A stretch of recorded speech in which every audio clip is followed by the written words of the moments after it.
And Powers is coming to DC Comics. Oh, really? Powers too, huh? Powers too. Now, Kulbir, I needed to ask you because you mentioned you're reading Nightwing. Have you been reading Rebirth Nightwing the entire time? Yes. What are they doing pulling at my heartstrings with Dick and Sean Sang? I mean, this is bullshit.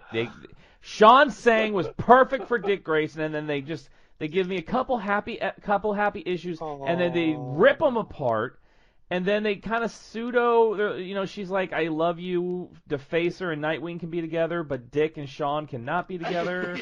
I'm like, stop it! I love her character. She is his Catwoman. She is his Catwoman. It broke. It's interesting how Tim Seeley wrote Grayson. I was doing with Tom King, actually. Was doing really good, and that storyline kind of petered out because he was suddenly put onto. What was he put onto? I can't remember. He went elsewhere for a little while before he did Nightwing. Yeah. And it was really sad because his end of his story never happened. It was given to a new artist and a new writer, and that petered out. And so Nightwing was his chance to return, create a new place, and then bring back the old characters, like Tiger Shark and things like that, to try and get them back in and finish the story off. And they finished it was really good, and I was very happy that they actually finished Grayson off in a Nightwing book. And yeah, she was a great character. There's a really interesting relationship dynamic going on with the two of them.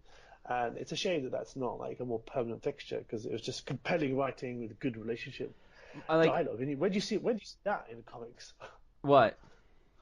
Good relationship dialogue. Oh, I don't know. I mean, I thought Tom King's Batman Catwoman was superior to that. That the letters and is that Rooftops? Is that the name of that arc? Yeah. Where they were writing the letters back and forth. That was one of the best arcs of Batman I've ever read in my whole life. And it's unique. Like, you've not really seen that before. It's like a very different kind of thing, and him proposing. What an interesting concept, right? And you could do so much with it. I think what I love about Tom King is it seems like he took what Snyder did, and it's almost like he's transitioned it into what he did. But I still feel that that's still Snyder's Batman. I feel it's the same guy, but it's like it's a different look at him. Like it's somebody else telling his story now. That's a different look at the same. See, the thing is though, it wasn't like this jolt. Like I didn't feel that jolt when a team changed when Tom King came on. But the thing is though with the Nightwing, was it was just so nice to see Dick happy, because everything that's happened to him since the Forever Evil debacle, he's had so much going on. To have him finally happy, and I think my favorite issue was where they had to save Damian, where they went to the desert. It was him and Defacer. They had to save Damian, and she was with him every step of the way. She fought with him, watched his back. That was, like, perfect. I just thought it was fantastic. And then they frick it all up with Dick having to have a tryst with Huntress, which we knew was not going to last. Which was pointless. It was pointless. And it was a storyline from Grayson that they had to bring back in. Yeah. And also, if you think about it, Dick has always been a more approachable character when it comes to writing personal stories about superheroes. So when Dick was a Batman, the stories were actually more introspective. Now, Tom King has brought that element to Batman now, so he's not doing the big grand storylines. He's doing real personal, interpersonal relationship storylines, and they're working nicely. And it did transition well from Snyder, because when Snyder was doing All-Star Batman, he was also doing the first arc of Batman with Tom King, and that was with Gotham Girl, and that wasn't really Tom King. Like, I'm really thinking, this isn't really Tom King. And then it moved into his own, just on his own, when Scott Snyder left, which was I was really happy about, because the stuff he's doing now is the stuff that I want to read. I mean, there's a double date with Superman and Lois, with Clark and Lois. That's a good issue. That's a great one, man. That's what I'm saying. And it's just a one-off. It's just a one-off fun issue, and it doesn't. And then he's gonna go right into another. I mean, that's what I like about him. He can write the big arc, or he can write the one-off single issue, and he's brilliant at both. Yeah, he is. He really is like a gem. DC have poached from Marvel, and Marvel should never let him go. I mean, well, DC's gain, man, because he's killing Batman like every month, and it gets better every month. And the thing is, it was like Batman is fantastic. Detective Comics is really good and intricate with the whole future Robin, the future Batman story arc and everything, and now the Clayface story arc. Nightwing, has been really good. What really is, and even I will admit, even Red Hood. Now Red Hood's not as strong, but I enjoy the stories in Red Hood. I like his dynamic with Artemis, and I like this whole genius level Bizarro that they did. Really, in my personal opinion, the weakest Bat book is Batgirl right now, and she has been since. And I will say it. It's on air. It's on record. Batgirl has not been good since Gail Simone stopped writing her. I have said it. It is on air. You can quote me on that, people. Simone's Batgirl's a lot darker than what they're doing with Batgirl. Well, they had a dark Batgirl with a really good story. The whole thing with her father, and then all of a sudden she's in yellow Doc Martens. That was the bad idea. Just didn't come through with the writing. She's like age regressed. Like why? How did she turn into a teenager now? She turned back to yeah. It was an interesting idea for a new market, and I think it worked to begin with, and it just didn't carry on, and that's a shame. I think they do that stuff in the multiverse, but to make it canon, the canon Batgirl book, that was the mistake. Yeah, that's difficult. It's a very difficult sell. And I think it's also kind of what you said earlier about Nick Spencer. Brendan Fletcher, who was one of the writers on that book, he did not take criticism well. If you criticized his Batgirl book, he would light you up on Twitter. He would curse you out. He would block you. He could not take criticism at all. If you said you had an issue with a book, he would immediately start touting you as a misogynist or you don't like female characters. I mean, he would go off the deep end.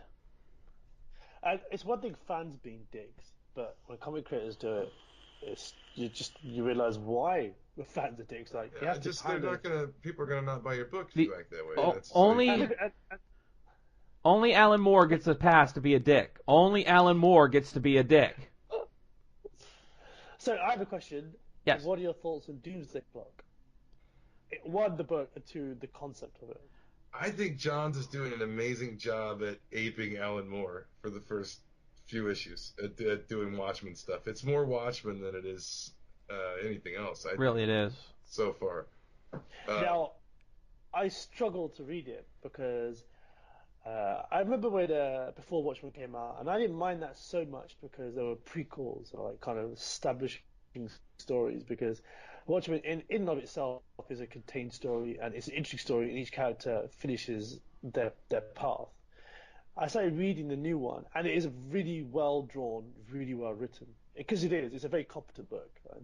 And I just the second issue came out, and I thought the first issue was quite impressive. I was like, oh, this is quite good, even though I don't Watchmen and to join the DC universe. I'm kind of hoping it's done after this. Actually, I'm kind of hoping it's introduced in this, and then they're gone, and we don't get individual Rorschach books and stuff like that. And that's the problem I have is that I don't want to know any more about Rorschach or Ozymandias. Like I'm done. I made my peace with the original books, and I enjoyed them. I studied them, and I read them again and again and again.